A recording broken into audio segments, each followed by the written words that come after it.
네, 여러분 안녕하세요. 노인 작업 치료 챕터 13 개별 프로그램 작성 저자 가톨릭 관동대학교 김정란 교수라고 합니다. 제가 이 챕터를 구성을 하면서 어떠한 학습 목표를 가지고 구성을 하였는지 간단하게 설명드리고, 그리고 이 챕터의 구성이 어떻게 되어 있는지 간략하게 또 이 부분도 설명을 드리도록 하겠습니다. 보시는 것처럼 챕터 13은 개별 프로그램 작성이라는 주제로 정해져 있고요. 이 챕터 안에서는 학습 목표를 크게 세 가지로 잡았습니다. 첫 번째는 개별 프로그램을 적용하기 위해서 필요한 요소를 이해하는 것, 그 다음에 두 번째로 개별 프로그램을 하는 데 있어서 필요한 과정에 대해서 이해하는 부분입니다. 그래서 이러한 필요한 요소와 과정이라는 것을 이해해서 이것을 기반으로 해가지고 마지막으로는 개별 프로그램을 계획하고 실제로 수행할 수 있는 것이 학습 목표가 되겠습니다. 그래서 이러한 학습 목표를 달성할 수 있도록 이제 제가 이 챕터 안에서 다음과 같은 내용으로 구성을 하였습니다. 첫 번째는 개별 프로그램에 대한 개요 부분인데요. 이 개요 안에서는 프로그램을 개발한다는 것의 의미부터, 그리고 개별 프로그램이 기존의 그룹 프로그램과 무엇은 차이가 있는지, 그리고 그 차이라고 하는 것이 어떠한 장점이 있는지에 대해서 설명을 드렸고요. 그리고 실제로 개별 프로그램이 필요한 대상자들이 많죠. 그래서 그런 대상자들에게 이 개별 프로그램이 효과가 있을 것이다 라는 것에 대해서 다양한 문헌들을 기반으로 정보들을 정리하였습니다. 그 다음에 개별 프로그램의 과정에 대해서 설명을 하였는데요. 이 과정이라고 하는 것은 이제 필수적인 기본적인 과정을 정리를 했고요. 이제 프로그램을 계획하시다 보면 이제 추가적인 과정들도 이제 포함될 수 있겠습니다. 그래서 우선 기본적인 과정으로 이렇게 세 가지 단계로 제시를 했습니다.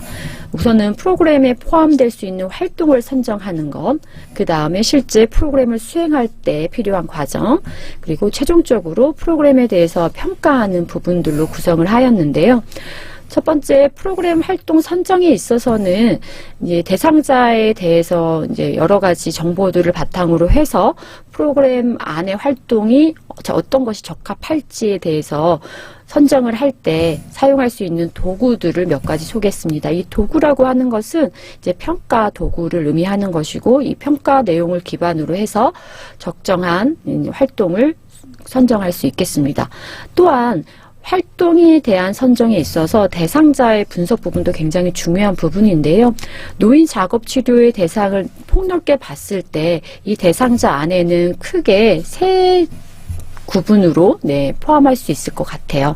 우선은 일반 노인, 정상적인 노화 과정에 있는 일반 노인, 그 다음에 고위험군 노인. 고위험군 노인이라고 하는 것은 여러분들이 우리가 작업적으로 수행에 영향을 받을 만한 위험 요인을 많이 갖고 있는 대상자를 포함하는 개념이고요. 마지막으로는 실제 작업 수행에 영향을 받고 있는 대표적인 질환, 치매, 노인에 있어서 이런 각각의 대상군에서의 어떤 프로그램 활동을 선정할 때 고려해야 할 요소들에 대해서 이제 설명을 합니다. 그래서 대상자 분석을 좀 할 필요가 있다라는 것을 좀 제시하고 싶었던 부분이고요. 그 다음에 프로그램 수행에 있어서는 이 하나의 활동이나 한 두 개 정도의 활동을 기반으로 해서 프로그램을 계획하시고 그것을 수행하실 때 실제로 프로그램 안에 있는 활동을 소개하는 과정부터 그 활동에 대해서 대상자가 충분히 파악하고 알아가는 과정, 그리고 그러한 부분을 통해서 활동을 수행하는 것, 그리고 마무리 과정까지를 포함해서 정리를 하였습니다. 그리고 평가 부분은 여러 가지 질적 평가 도구들을 사용할 수도 있지만 실제로 그 활동을 하는 동안에 대상자들에 대한 관찰이 굉장히 중요한 부분이죠. 그래서 관찰을 기록하는 것과 여러 가지 이제 피드백 받는 과정들을 포함하고 있습니다. 그리고 마지막으로 이러한 개요와 과정에 대한 이해를 기반으로 했을 때 개별 프로그램을 실제적으로 운영하는 사례들을 제시하고 있는데요.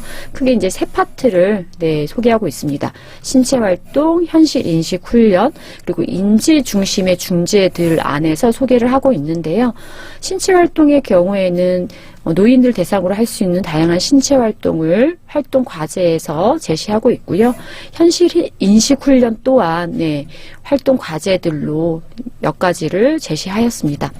그리고 인지 중심의 중재의 경우에는 인지 훈련과 인지 자극, 인지 재활로 구분을 해서 대상자에 따라서 적합한 인지 중심 중재들을 할 수 있다라는 것을 다양한 워크시트로 제시를 하였습니다.